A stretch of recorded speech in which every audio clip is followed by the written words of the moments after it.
Hello everyone, I'm Punch and welcome to another episode of Applecraft. Yeah, I know guys, it's been a while since I've uploaded. It's been a bigger gap than most of my other videos. But, sometimes you're just not in the mood for editing. But I have still been playing and I've been recording every second of it. Well, not quite every second of it. But the point is, I've got lots of content to edit, so we have plenty of videos coming in the future. So in the last episode, we spent a whole lot of time in the end. So in today's episode, we're going to be spending a lot of time in the Nether. Who needs the overworld?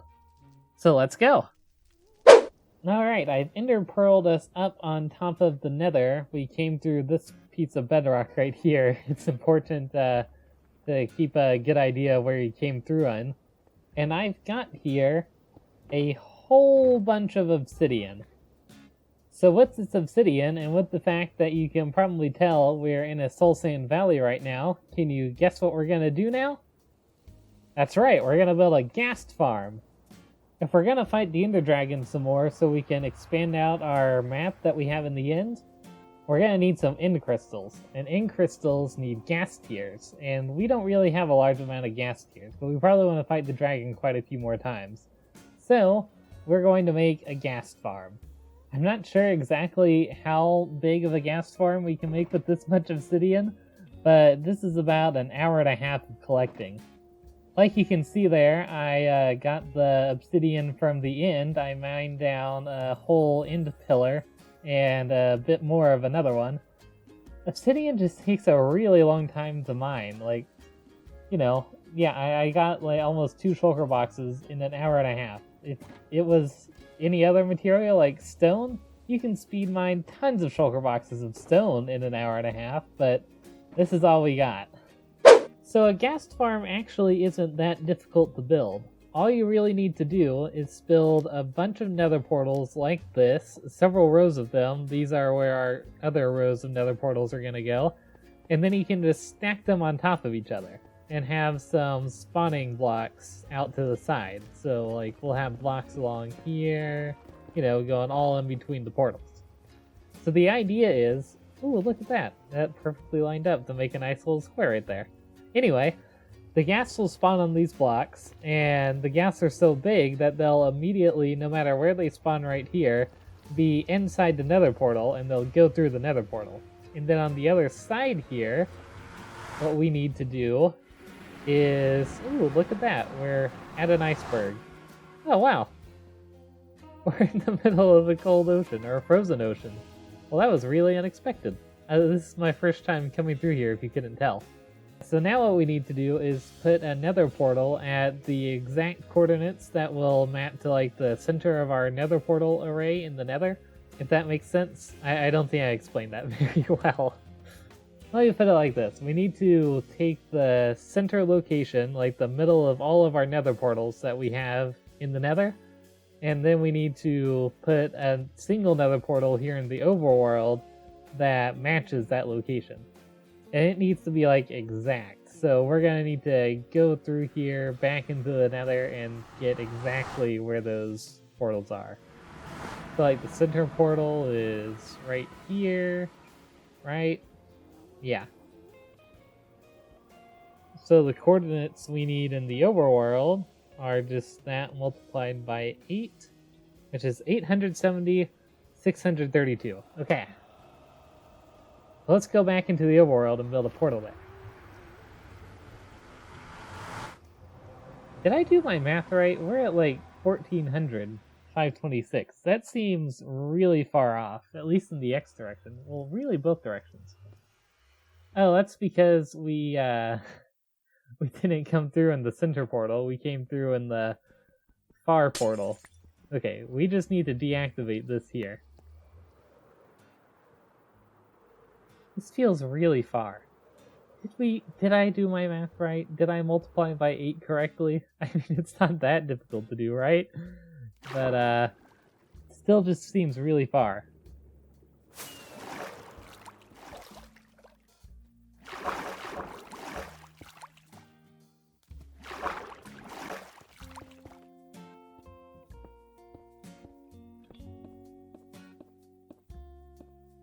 Alright, let's see where this takes us.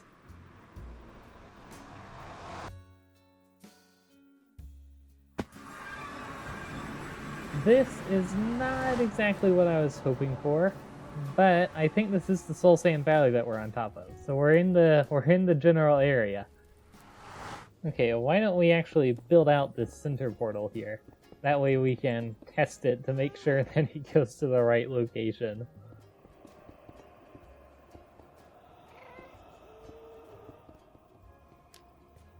Alrighty, moment of truth. We are back over the frozen ocean. No. This is not where we wanted to be. Maybe I did do my math wrong. I did do my math wrong on my calculator. You know, my 7th grade math teacher, she always warned us not to use a calculator because the calculator only gives you the right answer if you put in the right numbers. And I should have listened to my math teacher because I typed in 174 times 5, not 174 times 8. That's gonna make a difference. Should have listened to my 7th grade math teacher. Okay, with any luck, maybe more than a little luck, this portal will take us right where we need to go. Aha! Yes, and if we hop through these portals right here, will it take us to that same portal in the overworld? Yes! I think we've got a winner! Yeah, so all those nether portals in the nether should all connect up to this portal right here, which means when the ghasts spawn and go through the nether portals, they'll come out right here, where we can easily store them up and kill them all at once. Yeah, now we've got the basic setup going, so now we just need to go and actually build the rest of the farm.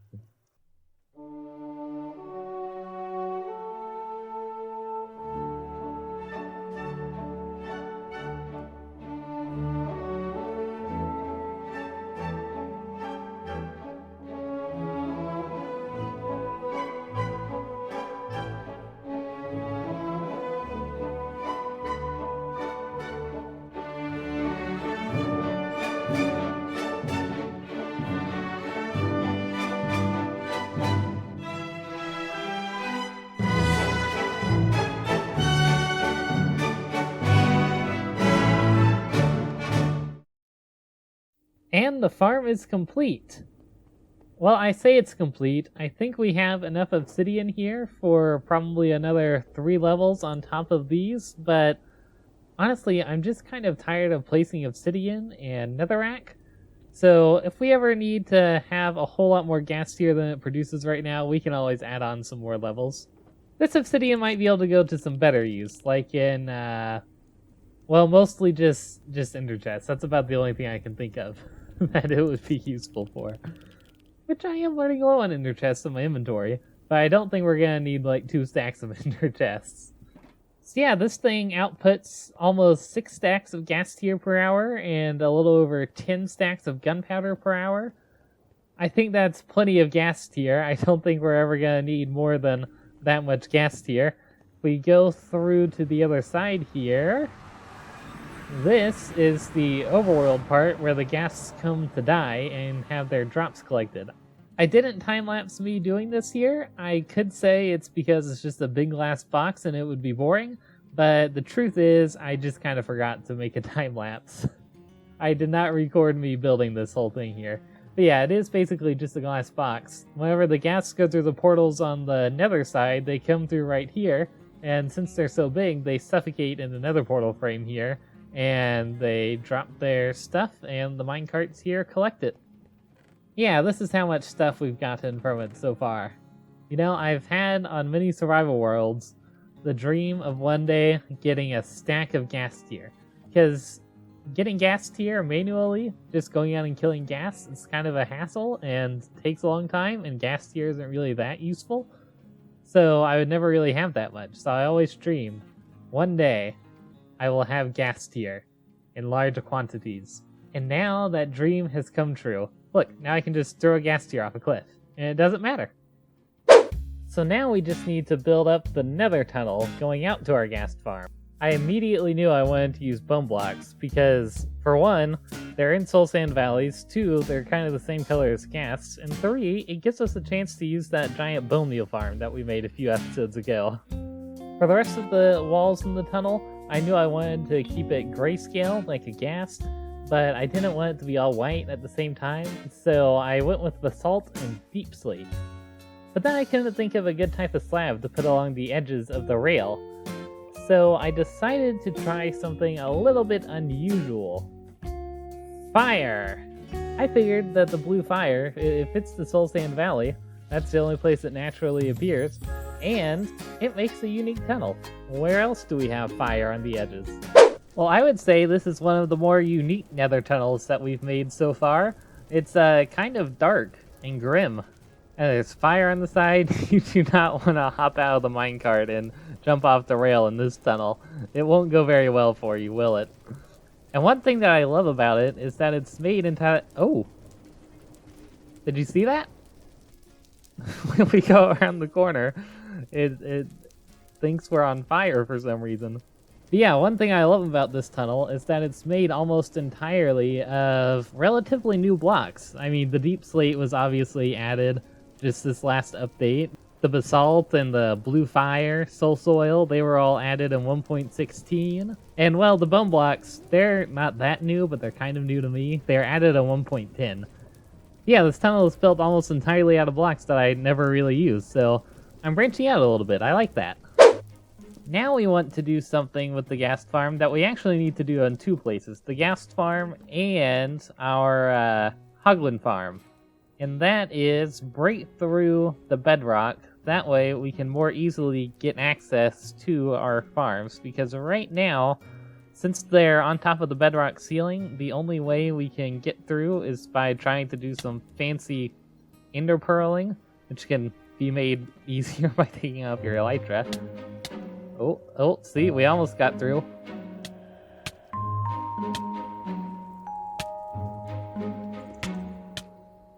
Oh, so close. Ah! No! Go away. There we go. Yeah, as you can see, it's kind of a painful process trying to get up onto the nether ceiling. Which is why we want to break the bedrock. Now, there's a method that I used in 1.16 to break the bedrock on our gold farm, and so that's what we're going to try here. I hope it still works in 1.17. I should put on my wings, or else I'm gonna regret that later. So I typed the coordinates we want in the chat. Here we are. This is the block we want to break right here. So we're gonna put a piece of obsidian here. We're going to... we need pistons. Please hold. Obsidian there, a trapdoor here, a piston there, some other block here, a lever here, TNT here, and TNT here. I think this is the setup. And so now what we want to do is we want to get under here, get to where we can just see the lever here, pull it, and now we want to spam click the obsidian right here. And with any luck, the obsidian, or the bedrock, did not break.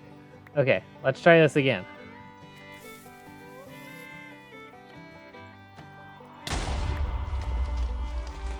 I think whenever it succeeds, this piston will be facing upwards.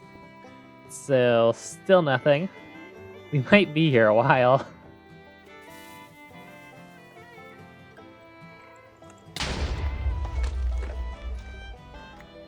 Nope.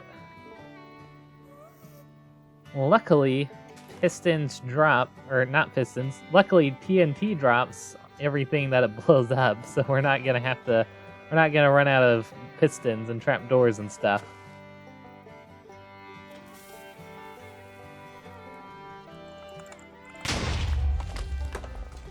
Did it work? It's facing up! It worked! We have broken through the bedrock here, guys, and we can have easy access to our Ghast Farm now. That didn't take as many tries as I thought it would. Oh no. Oh no! My redstone box! We blew up my redstone box! But it was all the way over here! Well, that's disappointing. I had a lot of stuff in there. Oh well, we didn't lose all of our actual redstone. That's in this box right here. So, we're still good. We can recraft everything that was in that shulker box, but that's really unfortunate. Now we just need to do the same thing for the Hogland farm. Preferably not blowing up another redstone box, though. Rest in peace, redstone box. Okay, so I'm a little more worried about doing the whole blowing up TNT thing inside of here now, because we blew up our redstone box, but, I mean, as long as we pick up everything before after the TNT goes off, we should get all of the items back. I am going to dig out around right here, though, because these slabs are definitely going to get blown up. Alrighty, here we go. I hope... Oh, there's no way this entrance is going to survive right here. Oh, boy.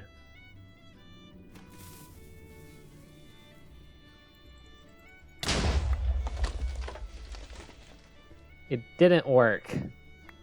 Okay, let's pick up all the remains of everything over here. Man, it even got the lantern up there? Like, holy cow.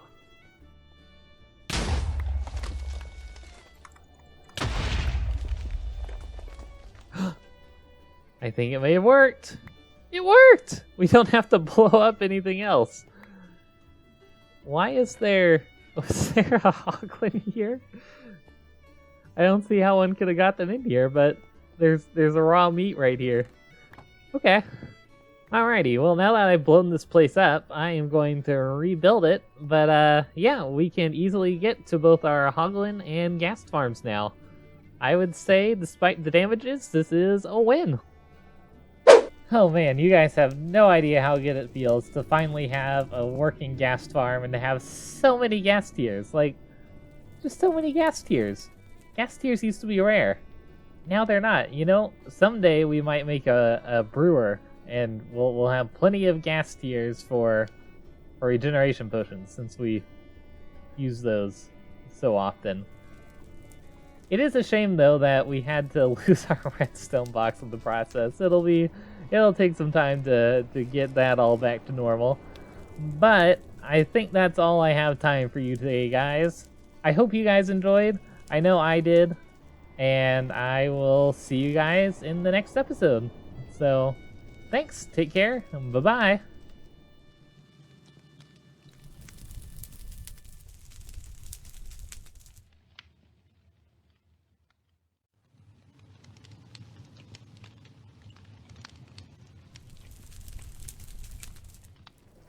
On fire. On fire. I don't know why it does that.